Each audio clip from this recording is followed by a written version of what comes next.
as a model, so that the dancers just won't hide.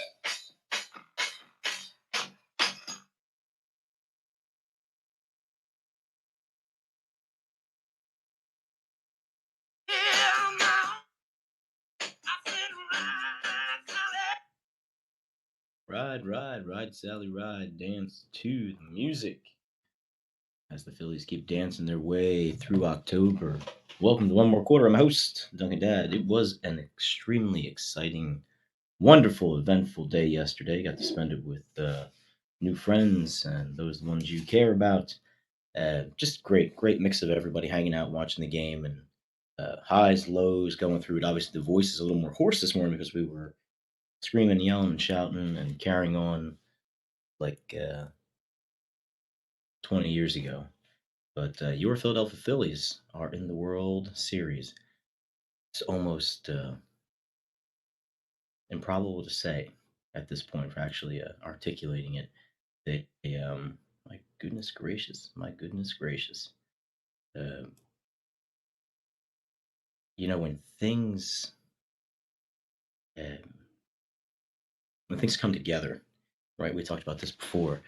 Um, Monday past about chemistry, people knowing their roles, doing their job, lifting the other people up around you, and you really get this sense of cohesiveness where no, no one is to outdo the other person. No one is trying to uh, force the issue, force themselves, go above and beyond, what they're capable of doing.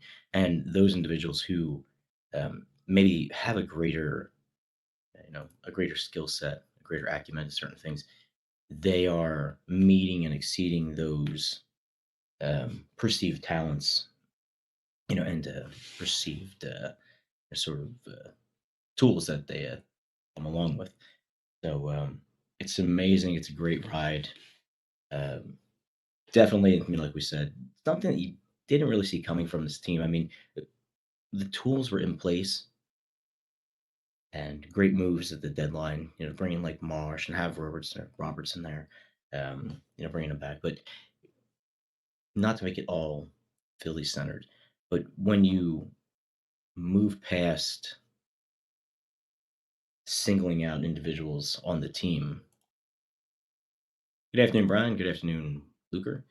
Good afternoon to everybody else out there in chat land, hiding in the background underneath the bushes, getting ready to jump out and celebrate with everyone here and with everyone else around the country. Also, great shout out to the Houston Astros. I mean, amazing team, top to bottom, and also a team where you know uh, everyone is everyone's doing their job. Everyone is, for more or less part, performing, at the level that they were sort of expected to, perform at. Altuve starting to pick up a couple hits. The last few games he was over 25, over 26 there for a while. But something's going right in Houston because they have not lost this postseason. Mariners, they had a great game. They come back, they beat them with that walk off. Then Alvarez again. The Yankees, a lot of hitting, a lot of hitting. When it clicks between Bader and Stanton and Judge, you don't really see many holes in that lineup. Cabrera, he was a great young kid, and Rizzo, of course. Uh, but that that coming togetherness uh, didn't happen in the playoffs for them. It's like a complete 180 when you look at teams like San Diego, and the Yankees. San Diego gets in the fifth seed. They're not supposed to even beat the Mets in the first round. They beat the Mets. The Mets were huge favorites. Then they go and play the Dodgers, where the Dodgers have beaten them. Five. I think they were 5-14. The Padres against the Dodgers, and they come back and they put stuff together. They get hot and they roll. And I was having a text conversation as we were watching the game last night, and myself and a couple of my friends in the chat were like, we as we speak, the Phillies, in third person, but Philadelphia really needed to have that win last night. Not that it was a must win, and not that it would not have put them, you know, in a bad spot going back to San Diego 3-2. But when Machado were starting to heat up, and in baseball, it's very important, very important. And we see this with the teams that them left, or the teams that have made the most noise going through the playoffs. That, like hockey, where you have a hot goaltender and they can carry you. When you have a baseball team, more so than anything, like, is you need everybody sort of, like I said, you need to have the chemistry. When you see that, you know chemistry realized in front of you on a baseball team, that's a very exciting thing, because baseball players are used to the duration of the season being, dog days of summer, 162 games. They can play, you know 13 out of 15 nights, just boom, boom, boom, boom, boom, boom, boom. um, so Houston now, right, coming into the playoffs, they're I think they're 9-0, right? They had the four wins versus the Yankees, three versus. So I mean, they're moving right along. They, haven't had any hiccups yet, but when you have that momentum, especially in baseball, it's nothing to rip off these wins. Nothing to rip off these wins. Um, Gets back to the point about everybody being on the same page, everybody doing their job, everybody remaining humble throughout this entire experience. There really is something in these moments where you put the team mentality in front of your own personal selfishness, and it really does become about the team, or your city, or your business, or your organization, or the charity that you're aligning yourself with. And 9 times out of 10, when you're able to do that in a sustained manner, you become very successful. It can be short term success because you have a defined beginning and a defined end, or it can be turned into a long term, sustained, almost like a movement, right? And we look back at some of these teams who have had just the longest of successes. Um, the UCLA basketball teams when Coach Wooden was there, Canadians in hockey. You look at some of those mid dynasties that we talk about, where the Yankees were so good, or the Patriots were so good, or the 49ers were great, the Cowboys, the Steelers. A lot of times you have these larger than life characters within these organizations or within these teams, and that's cool. You do need the leader, right? You need that metronome. You need that person who is just they're controlling the the vibe. When you get more than one person to start thinking like that, when you get more than one person to buy into it, and then when you have your upper management uh, in the same mind space and in the same mindset, you can achieve like really, really phenomenal things in a short period of time. And if you put the right people, right relationships in place, relationships with um, all the outside entities that usually sustain businesses, relationships, organizations, etc., uh, you can really, really have these life changing occurrences, whether that be in your career, in a sports team, in your personal life, with yourself. Like, a lot of times people are like, oh, I finally got back to myself. I finally got back to putting myself first, and you're remaining, humble with it, and you're connecting with people who are coaching you up, and you're looking at all the raw information, and you're applying it in your life, and it's a whole change, a whole mindset change about in sports, and then in business, they everyone has a mission statement, because you want to build a culture, build a culture, build a culture, and when you can maintain this idea of a positive, forward thinking, rooted in your foundation sort of idea of a culture and you apply that to any arena, you really, really, really build this energy that is just contagious and infectious, and it just and rolls and rolls and rolls. There's something to the fact that making small little positive decisions every day, they turn into large positive decisions. They turn into large positive outcomes. Um, you're not waking up every day nitpicking and nitpicking and nitpicking and nitpicking. So then when you do have something that might be fortunate that comes into your life, you just pass it off like, whatever, okay, and you start to lose some of this little bits of appreciation. But when you wake up, or when you, as hard as it might be, begin out your day with whatever is besetting you within your personal life, in your personal relationships, in your job function, and you start to put these little positive things. It's, yes, I see it's like this, but it's going to be better. Blah, blah, blah, blah, blah, blah, blah.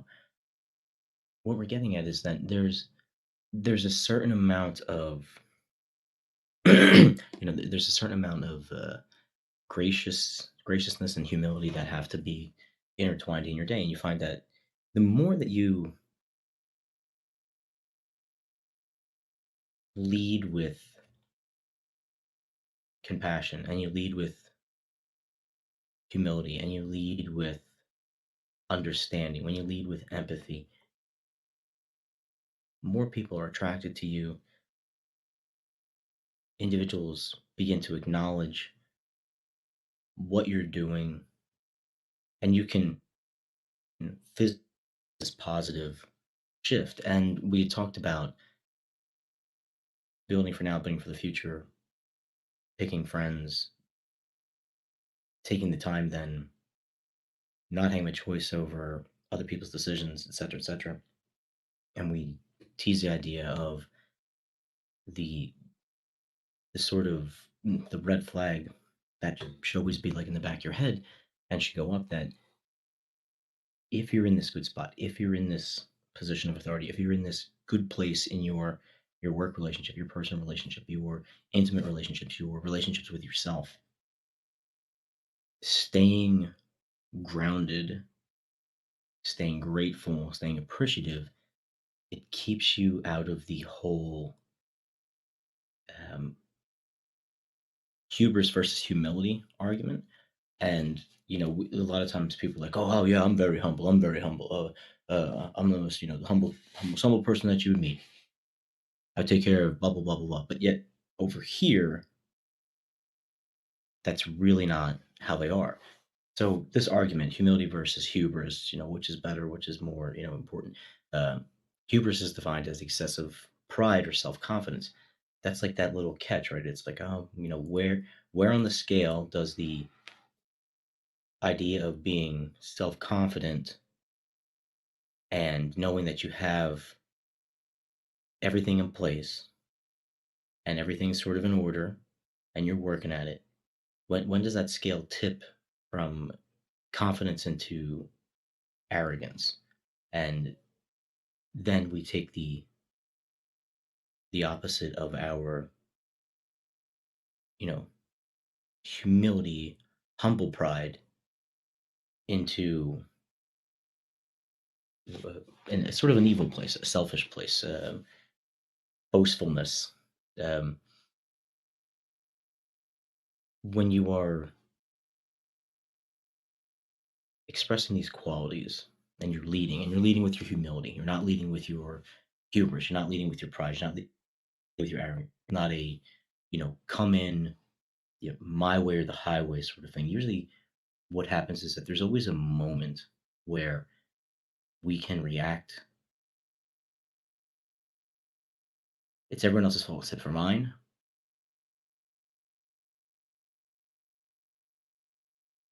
All these outside factors contributed to this.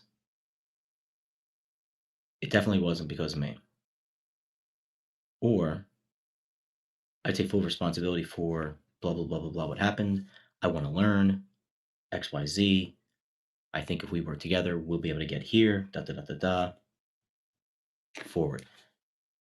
When you can still be in a position of authority and still be humble enough to admit that things outside of you sometimes beyond your control, other individuals,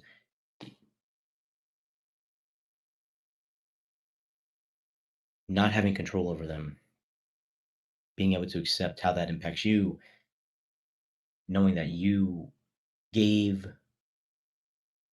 your all into whatever endeavor it was. And instead of feeling angry or upset or non virtuous, you use that as the learning moment. So what's a great analogy to sum up,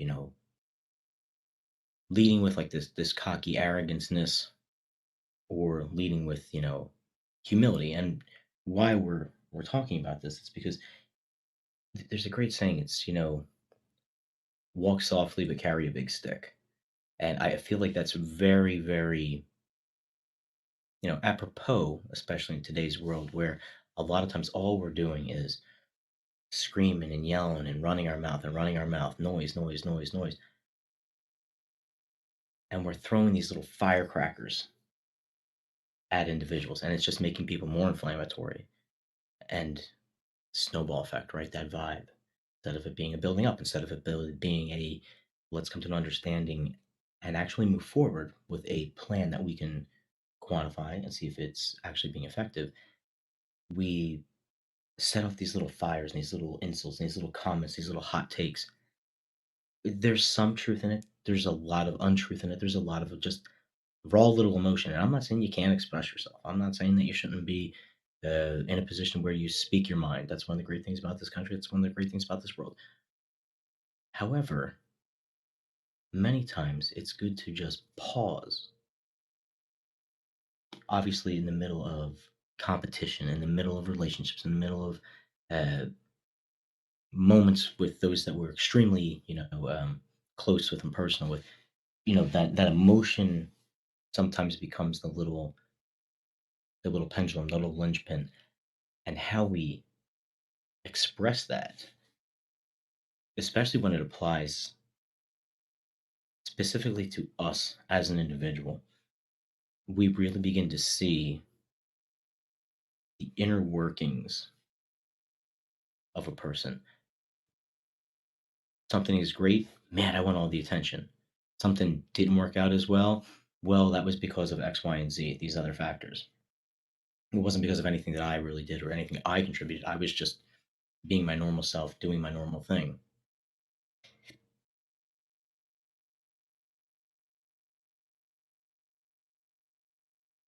All right, sorry about that. Little sneeze McGeezers. Um, so this was all kind of really cool because I wanted to have this conversation about this and the humility and hubris and people coming together, people being led, you know, heroically by one individual, and then the shift on the other side where you have this individual who is a hero, but they've crossed over into this idea of the hubris hero, the tragic hero with their tragic flaw.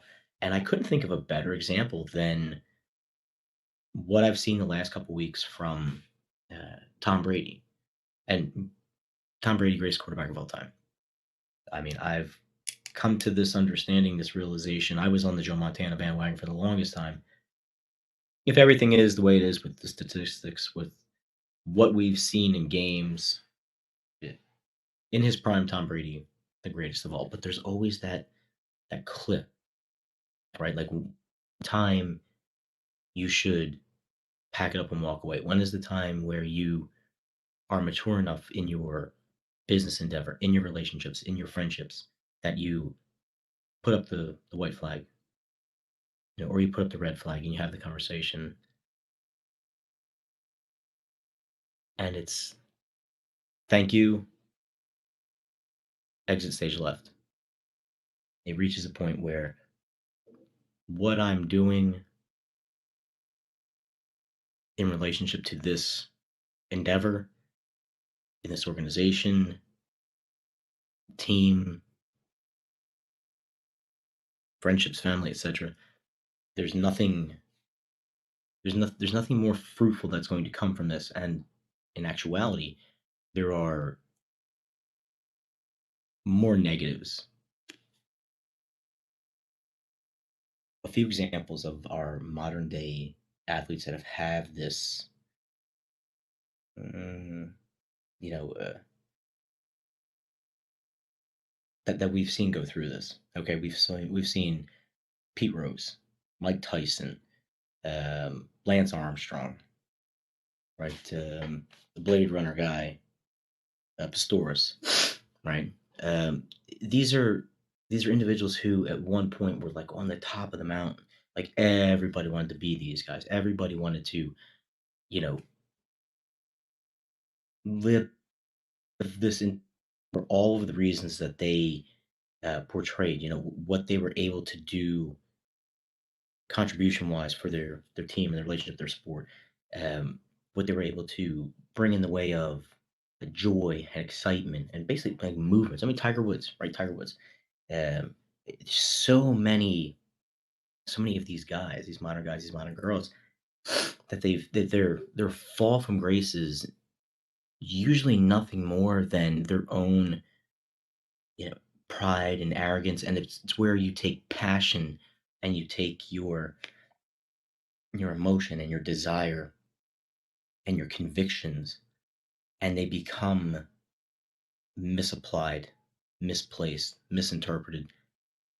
And because you were in this position of authority, more or less, and you have almost endless resources at your fingertips, the the fall off the edge is just so much more dramatic than someone who tries to walk out and hit, 17 pitches in a row because you're just and just miss, miss, miss, miss, miss. It's tough after that fifth strike. Keep going. Um, but why we bring it up is because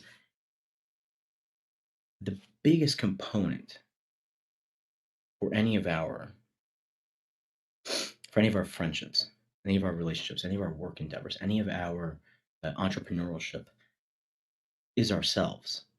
And when we are able to see the fullness of ourselves, and we are able to see all of the potential and the skills and the resources that we have. And when you reach this point, you walk into any situation, any sort of room, and people always say, "I want them to sell themselves to me. I'm the valuable asset. I'm the catch. I'm the one that should be wooed." Okay, that's all fine and well.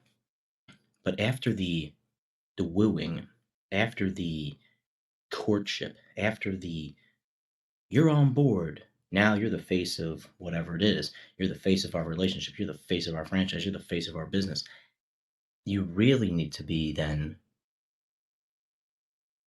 aware of all of these traits and talents, all of these hiccups and vices that impact how you go about your day as a person, your day as an individual, because you're coming back to the conversation. You're coming back to the fact that I can build myself up. I can put myself in a good position. I can be where I'm supposed to be.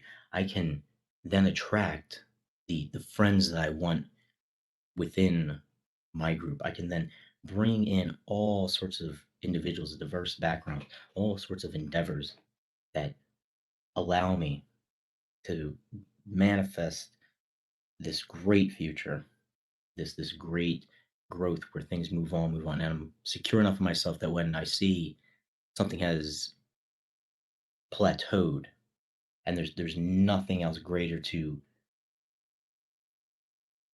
have from said situation, that if I really want to move on, if I really want to better myself, if I really want to better, this relationship, either it's going to come together and we're going to do this as a whole, as a group, as a corporation, as a team, as a, intimate relationship, or we're going to say, thank you. We know that this couldn't last forever, and boom, you move on. And hopefully, when you move on, this person's left in a better spot. You're left in a better spot. This organization is left in a better spot. You've gotten all this responsibility. You've gotten all of this attention, all the accolades. You got your bag. You've been paid. And now we sit here today,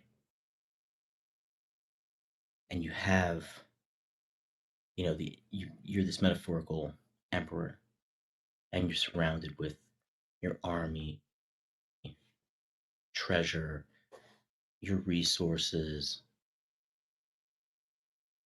all of the other great relationships with all the other, you know, kingdoms, etc., etc. It takes a very mature and self-aware person to remain rooted, and remain grounded, and remain humble. And we all have these experiences through our life where, you grow up with this kid or that kid, and you see, man, they're on this trajectory. It's so awesome. It's so awesome. It's so awesome. Awesome. It's like, whoa, crap. And something that, all of this should have come to fruition, and it doesn't for whatever reason. What the line from A Bronx Tale, uh, the saddest wasted talent. And so many times we find individuals like they get to that, man, you peaked in high school. And a lot of times you get to that, you peaked in high school, isn't because you're not equipped with the tools that can sustain yourself long. On the contrary, it's that you you reach a level where your your popularity, your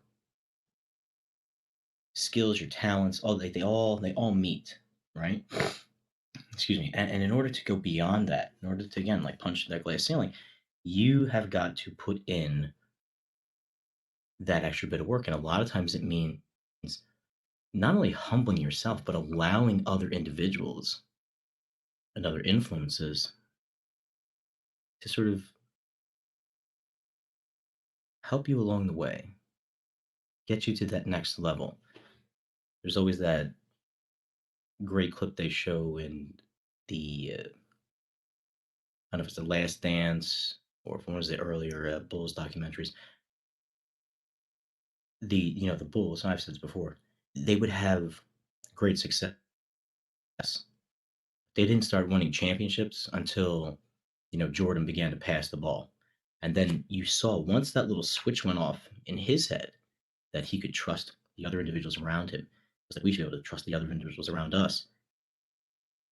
It took this leader, it took this individual, and it even elevated him even more. So there's a lot of times where we have to give a little bit of ourselves away in order to remain humble in these situations. And it's tough, right? I mean, if I'm making $330 million and things aren't going well, I really don't have to be humble. I mean, I'm going to get paid. I really don't have to work on my craft because I already have this in my back pocket. But case in point, you see where people battle back. People remain humble. People stay themselves and true to their work ethic and true to the the idea of whole, that this greater good means more and will have more effect and more impact than if it was all about me. And in this moment of humility, in this moment of giving, in this moment of, yeah, I know I'm really good, but I'm going to stay grounded, you become even more elevated because you're able to remain that way. Um, Tons and tons of stories, right? Where we point out, man, if that person only did this, if this person only did that, no control over it, folks. No control over it. Hubris, arrogance, conceitful, haughtiness, pride, vanity. All these little examples are like the things that creep in to our daily lives, and they eat away and they eat away and they eat away and they eat away. And I'm not saying you shouldn't have things. I'm not saying that you shouldn't strive to be your best, acquire things that you want to acquire. You should be successful. Make yourself happy, be content, be graciously content. Industriously content. Move forward. Um, go after the things and the people and the places and the experiences that build you up. They really give you something. They open up who you really are, and then there's that instantaneous reflectiveness where you're going to naturally give that back to someone. Like there's times where you have the greatest on paper scenario, matches, yes, yes, boom, compliment. The practical application sometimes just isn't there, and it's not there because you don't have people, places, things, entities that have or share a common goal and understand that the means to get there aren't always going to be a cookie cutter. So many times in relationships, you go in and people are expecting hallmark relationships. Oh, it's going to be so wonderful. We're going to get up in the morning and have our little coffee, and I'm going to go in my little car. You're going to go in your little car. We'll have our day. We'll text each other throughout the day. And then when you come home, X, Y, and Z. When in reality, people go in later, people stay in later. There's meetings that come up, there's impromptu work trips, people get sick. There's always the little life happenings. And that's where you really see then where people can adjust. It's those moments of trial. The caution, and we see this in our tragic heroes, and we see this in our own lives, is when you can be met with adversity. You can be met with something where you really got to bear down. It could be a good thing too. You could be waiting on uh, a business opportunity. You could be waiting on building something. You could be waiting on uh, another person to finish what they're doing. Long story short, is that this working together in these moments of adversity, you really see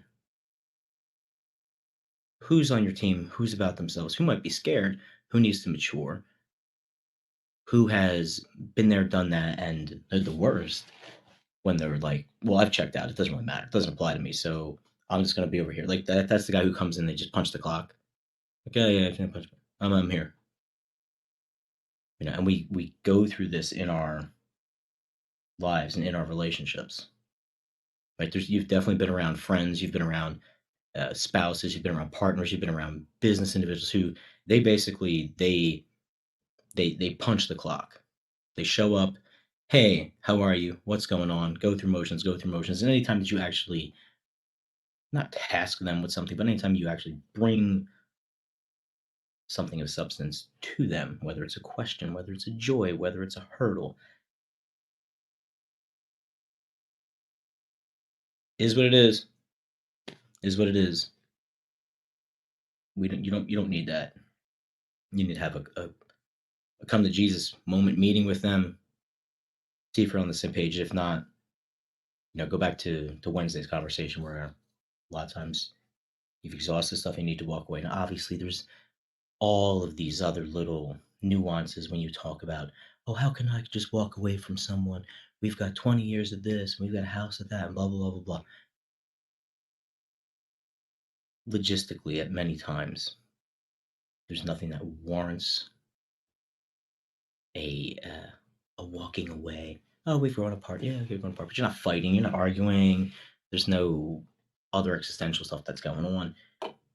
But you do need to have then more so like straight up conversations with yourself, conversations with the people around you, conversations with, the mission statement, conversation with the business. Why? Because you want to make sure that no matter where you're at, and we just use these examples to put us in a place of human thought, that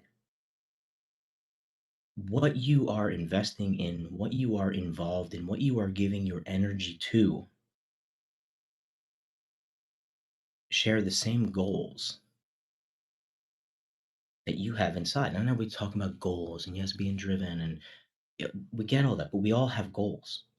Even if you haven't sat there and defined them, you have goals. Your goal might be the biggest, best, wonderful homemaker in the world. You might want to be the biggest, the best, corporate account executive in the world. You might want to be athlete in the world. You might want to just your goal might be to get up and get through the day, right? But we have to make sure that every stimuli around us, person, place, thing, entity, they share this common goal, and you share individuals who assist in doing that. That they're on the same page. Like no one wants to go to a rehab center, right? And say you're there for like knees or something like or walking. And like, yeah, you'll never do this shit. Sit back down. Yeah, it's tough. It's horrible. Yeah, I know. It gets to be too much. Gets to be too much. It's someone doesn't share my common goal. My common goal is to get up and get walking and get moving. I want positive, carefree, focused environment to get there. Example again, but all about being in the right place, the right time, with the right people, communicating openly, understanding who you are, what your positives are, what your negatives are, what you can contribute, what you can't contribute, what you're willing to challenge yourself, and what you're willing to learn about yourself in order to move forward to be a better person. Whether this happens in the same exact situation that you are now and that extends for all eternity, or if it happens for a little bit of time and then you move on. Yes, I know we have all the other components to come along with those conversations, but its very core, its very essence, excuse me, we need to identify these characteristics within ourselves. We need to remain humble in our approach. And remember, you can be humble and strong and powerful. There's a lot to the old adage about someone who, you know, toots their own horn and runs their mouth and runs their mouth, toots their own horn and runs their mouth. Now, granted, you should speak up. You should speak up. But there's a time and a place, right? There's a tactful way of doing something, and then there's a pompous way of doing something.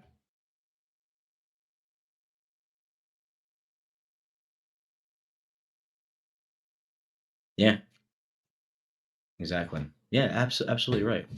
Thanks, Brian. Brian brought up in the chat. He said he listened on the Wednesday show, and he was thinking about made him think of Stand By Me and the quote, "Friends come in and out of your life like busboys at a restaurant." And it's true. We have to be able to allow ourselves to make connections, make relationships, grow, learn, share.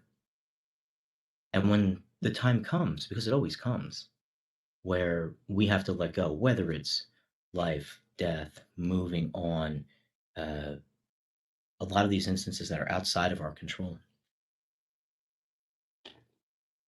that we're going to be okay with that. And one of the most awesome things about, you know, uh, social media nowadays, where it can be, again, a double-edged sword, is that the distance and the separation that we have from those individuals that are like us and love us and care for us and have been around. We're at a point where we can reach out and we can touch those individuals through the technology and maintain these relationships. Where a lot of times in the past, you'd move away from someone and you'd have to call them on the phone, or you'd have to write them a letter. For you kids don't know what a letter is, you write them a letter, and then life would happen. More people come into their lives, more people come into your life. You're going this direction, they're going that direction, and you start to lose space. And it's not that you're never going to think about these people. It's not that you're never going to look back on all this. But when you do look back, when you do think about these individuals, I hope that it's a positive one. I hope that you took away the lesson that was supposed to be shared, and learned in that moment. Sometimes we have all these people that come in and out of our lives, and for like 10 minutes, 15 minutes, 30 minutes while you're at a concert or while you're at a gathering, an event, or whatever, complete strangers. Ah, great memory, total friends, blah, blah, blah. Well, you may not ever see those people again. But in that moment, you were rediscovering joy, carefree, fun, happiness. It's when you look back, when you recall, that's hopefully what impresses it upon you. When we think about the earliest forms of friends when we're growing up, it's like that's where you really learn about like it's not tragedy, but it's like you yeah, I guess you can, like, when you experience loss early on, right? It's like, oh, okay, I'm gonna remember this feeling. Or when you loan somebody a toy or a baseball card or a ball or something like that, and you never get it back, and then it turns into where you start to, hey, I thought you were gonna bring that back to me. I don't have it. Blah blah blah blah. And you start to see like some of these other nuances of the human experience. Uh, yeah, you learn from it, and these people come and go in your life, and you're taking all these little life lessons with you as you're having these experiences. And then you get to this moment where, again, not having any control over that, not having the fact that this person may or may not leave or come in or come out, but you've now you it comes to the point where we finally figure out who we are, what works for us, and it evolves, right? But there's definitely this base that exists, and we spend a lot of time trying to find what that base is. What feels good now might not feel good later. This is more work than I would have put into something. This is just the right amount of work, but is that going to plateau? And if it plateaus, am I willing to work more about this? Am I willing to put myself in a situation where I may not have X, Y, and Z in my life, but I have my job, my career, my home, all of these internal conversations, all of this compromise, all of this growth, all of this wonderful, wonderful experience only takes place when we are willing to work on ourselves, when we remain humble, when we're grateful for those that are around us, when we're grateful for the skills and the talents that we possess, when we are appreciative of the opportunities that are laid out before us. And of course, there's a lot of environmental challenges. Of course, there's a lot of social economic challenges. Of course, all of these things exist. All of these things exist, but none of those issues, none of those matters can be addressed and confronted until we really figure out how we are going to react, excuse me, to them as an individual. Just because I'm behind the eight ball over here doesn't mean that I should just give up and let it roll me over, knock me out. And conversely, on the other end of the spectrum, where you have anything and everything available at your discretion, at your fingertips, at any moment, I shouldn't take it for granted. And when we can find that balance, when we can find that level on the scale, where of course you're going to have a little bit more and a little bit less, you need that.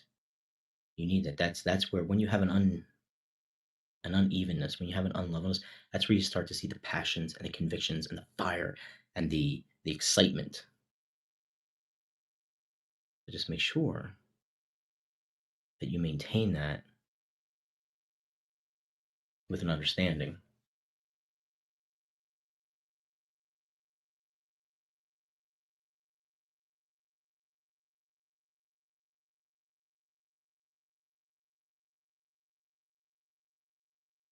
Coming up later on nofilter.net, we've got Stephen Luker, Play Action Reel, retro ads this evening, Tuesday, Bleach Brothers Sports Network, Captain Ron and the Aftermath Show is on Tuesday.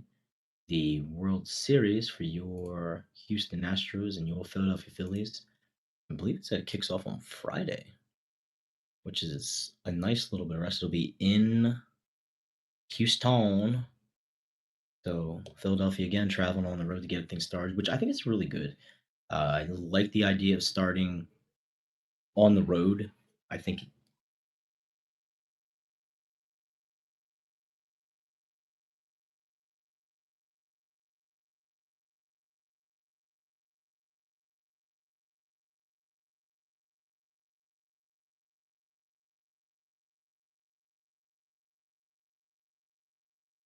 Sorry about that. Yeah, I think it lends to the fact. I think it lends to the team's focus when you go on the road. It sort of recenters you, dives you back in. Again, right? It keeps you humble in a sense that yeah, we won this pennant. Weren't expected really to win it with everything coming together, the pieces that we missed over the summer, et cetera, et cetera. But going back on the road, being able to center yourselves. Yeah, that was the other thing. I think Joe Q was bringing it up on Tony show or into the nightcap show, Game Five. Yeah, so there's the Texans play the Eagles on Thursday night, and then right game five is going to be on this Friday night, another Friday night game five. So it's crazy how this is all falling together with the two teams and the two cities. Again, sometimes that's how the universe likes to work, which is another reason to just just gotta go with the flow sometimes, man. You gotta go with the flow. It's unexpected. When things are unexpected, I think what I've really come to see in this whole run was I wasn't expecting all of this to come together the way that it is. And as I was watching it, I wasn't watching the final outs the same way I watched the '08 team, where I expected that '08 team to succeed. And it was just a matter of like, all right, let's get over the hump and let's finish it.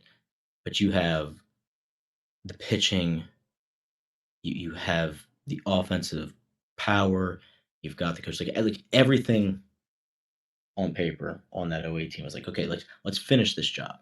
This team, again, like it's there on paper to a point with your bats, and Wheeler, okay, and Nola, okay, and then you retool some, but there's usually a bit of a learning curve where all that has to kind of congeal.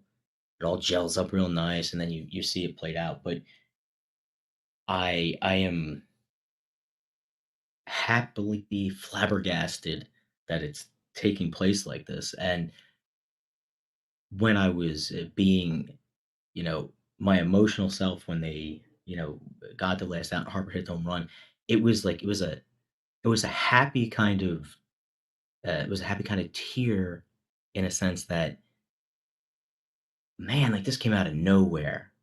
This was completely spontaneous, and you think about all of these things that you're doing and you're putting yourself in the right position at the right time to be around the right people, and then for whatever reason there's these set moments that you didn't see coming, and it's like boom, there it is. And instead of being um uh you know uh, shocked and conceited with it, it's like it's like this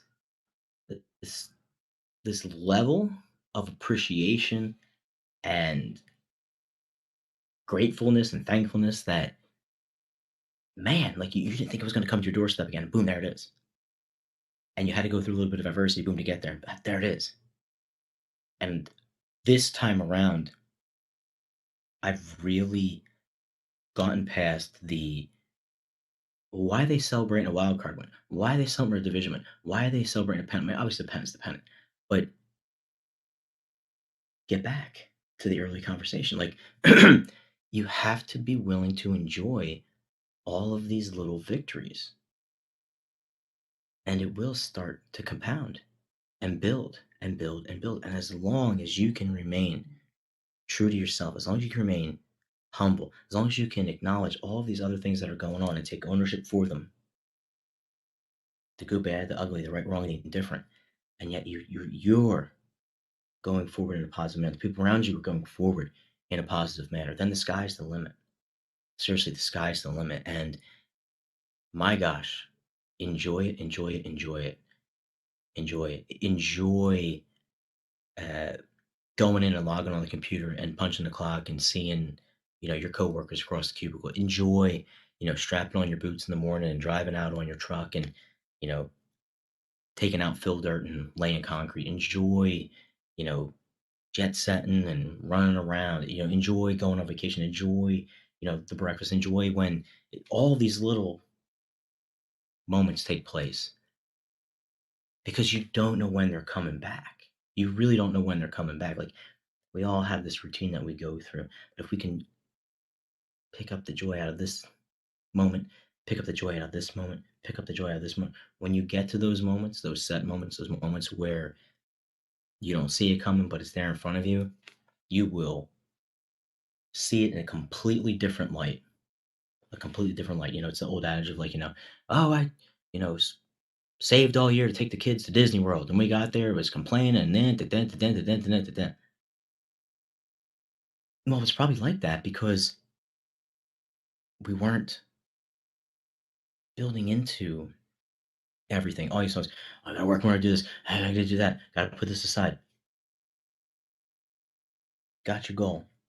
Goal's gonna happen. It's gonna come up. It's gonna be there. It will. It's set to happen for you.